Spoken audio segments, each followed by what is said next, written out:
ரீசெண்டாக ரவி மோகன் சார் வந்து ப்ரெஸ் மீட் கொடுத்துருந்தாரு. அதை பார்த்து நான் கொஞ்சம் எமோஷ்னலாக ஃபீல் பண்ணேன். அவர் எமோஷ்னலாக ஃபீல் பண்ணி அழுதார், அது வேறு விஷயம்.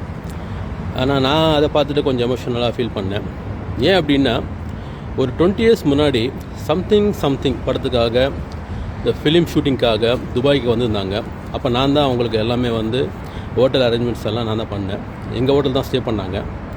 அப்போ பார்த்தீங்கன்னா டெய்லி வந்து அவங்க ஷூட்டிங்க்கு போயிட்டு வந்து ரூமில் போய் ரெஃப்ரெஷ் ஆகிட்டு கீழே வந்து லாபியில் உட்காருவாங்க. அப்போ நான் வந்து பேசுவேன் அவங்கக்கிட்ட, அவர் அண்ணாக்கிட்ட ஸ்பெஷலி. சார் எப்படி சார் ஷூட்டிங்கெல்லாம் எப்படி போச்சு, எப்படி நடந்தது, என்ன சீனு, ஏது சீனு அப்படி சொல்லிட்டு.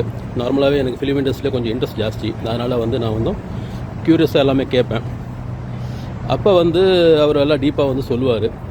என்ன ஒரு செலிப்ரிட்டி அப்படி சொல்லிட்டு வந்து அவங்க நினைக்காம நல்லா டீப்பாக எல்லாமே எக்ஸ்பிளைன் பண்ணி சொல்லுவார். மறுநாள் என்ன ஷூட்டிங் கூட சொல்லுவார். ஓகே, ஸோ இப்போ ரீசெண்டாக வந்து காண்டாக்டில் இல்லை, டச்சில் இல்லை, அது வேறு விஷயம். ஆனால் வந்து அவங்க 2 பேருமே வந்து ரொம்ப ஒரு என்ன சொல்கிறது, ரொம்ப எமோஷ்னல் ஆன பர்சன், ரொம்ப சைல்டிஷான பர்சன் கூட சொல்லலாம். ஏன்னா அந்த மாதிரி ஒரு தங்கமான ஒரு குணம் இருக்குது அவங்களுக்கு 2 பேருக்குமே. ஸோ இந்த மாதிரி ஒரு சுச்சுவேஷனில் அவங்க இருக்கும்போது எனக்கு என்ன சொல்கிறதுன்னு தெரியல. நான் வந்து எமோஷ்னலாக ஃபீல் பண்ண வேண்டிய சுச்சுவேஷன் ஆகிடுச்சு.